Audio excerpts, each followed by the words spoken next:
Olá, meu nome é Marcela McGowan e eu tô aqui hoje para a gente falar um pouco sobre female gaze, ou como é que a gente imprime esse ponto de vista feminino no mercado erótico. Se você não me conhece, eu sou médica, ginecologista, trabalho com sexualidade há muito tempo e atualmente eu lancei a minha própria marca de sexual care, a Ludix. Nesse período todo de lançamento, eu fiz muitas pesquisas e vim aqui falar um pouquinho disso para vocês. Se você está aqui, você provavelmente já sabe que o mercado erótico é um dos mercados com maior projeção para os próximos anos, que o padrão de consumidor vem mudando e já há alguns anos a gente tem um grande crescimento de mulheres consumidoras de produtos eróticos. A indústria da sexualidade tem sido falocêntrica há tempos demais e finalmente as mulheres ocupam lugares de poder e de decisão e demandam uma perspectiva mais feminina também nesse mercado. De um tempo para cá, a gente fala de uma verdadeira revolução sexual, onde finalmente o prazer feminino está em foco.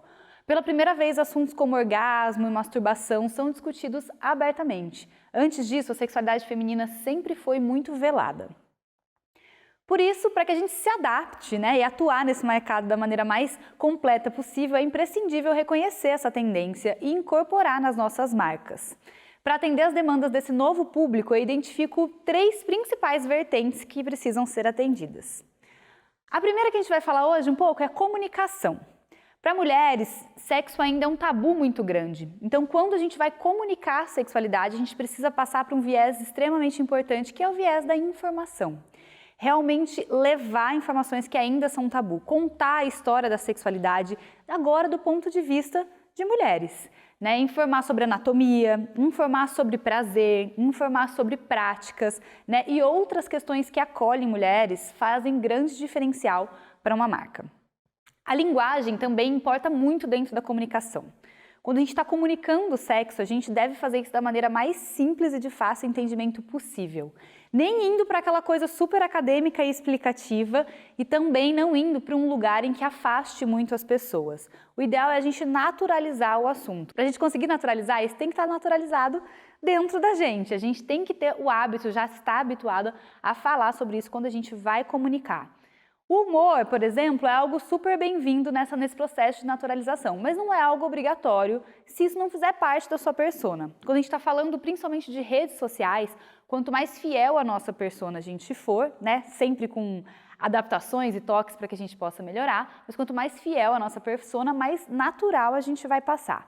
Então, embora estratégias como humor sejam bem-vindas, ela não é para todo mundo e você não é obrigado a usar isso na sua comunicação de sexualidade.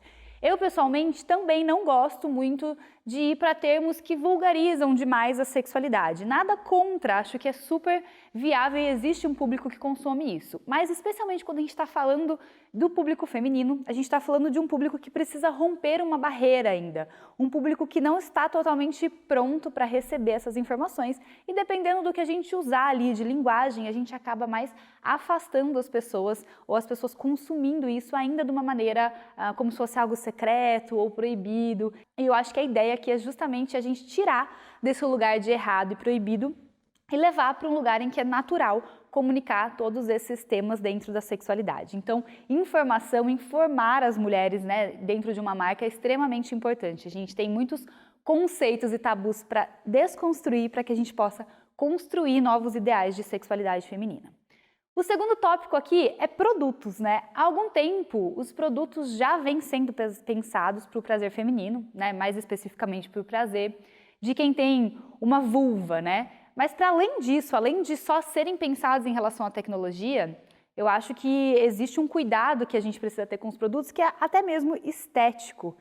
Já foi o tempo em que toys ou sex toys passavam pela ideia de uma réplica de um pênis. né? Hoje, a ideia, o ideal do sex toy é ele traduzir uma estética bonita, né, confortável. Existem marcas fora do Brasil que trazem o toy quase como um objeto de decoração, uma joia para ser usado, né? É muito mais do que só a normalização de um toy, é a gente levar o toy para o lugar de quase objeto de desejo. Essa estética importa geralmente muito para o público feminino, então esse cuidado é muito importante tanto no design dos produtos, quanto no que a gente está falando de identidade visual, embalagens, escolha de cores. Existe uma tendência atual, mundial, muito grande para hiperfeminilidade. Algo que já foi considerado fútil, né? É considerado ainda fútil ou visto como infantilizado, que é aquela coisa do rosa ou do brilho, vem de volta como tendência aí, né, nos próximos tempos. A gente vai ver isso com o lançamento do filme da Barbie, com Euforia, trazendo de volta as maquiagens de brilho. Então essa hiperfeminilidade é um conceito que pode fazer muito sentido quando a gente está falando de identidade visual, quando a gente está vendendo para o público feminino. Ainda falando de produtos, né, o próprio formato do toy aqui importa muito. Como eu falei, já foi esse tempo aí que as pessoas criam réplicas. Hoje em dia as pessoas entendem o toy muito mais como, não como esse lugar de substituto de alguma coisa, que é o que se dizia antigamente, né, o substituto do falo, mas como algo para se possuir, que tem um design interessante ali.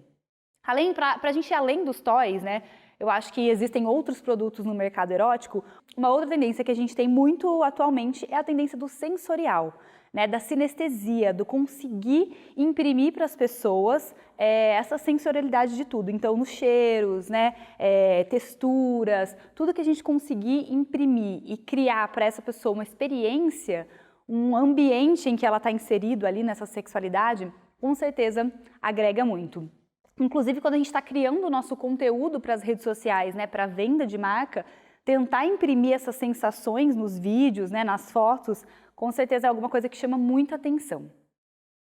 Mais do que a gente vender um produto erótico, né, a gente vai vender ali uma experiência para essa pessoa.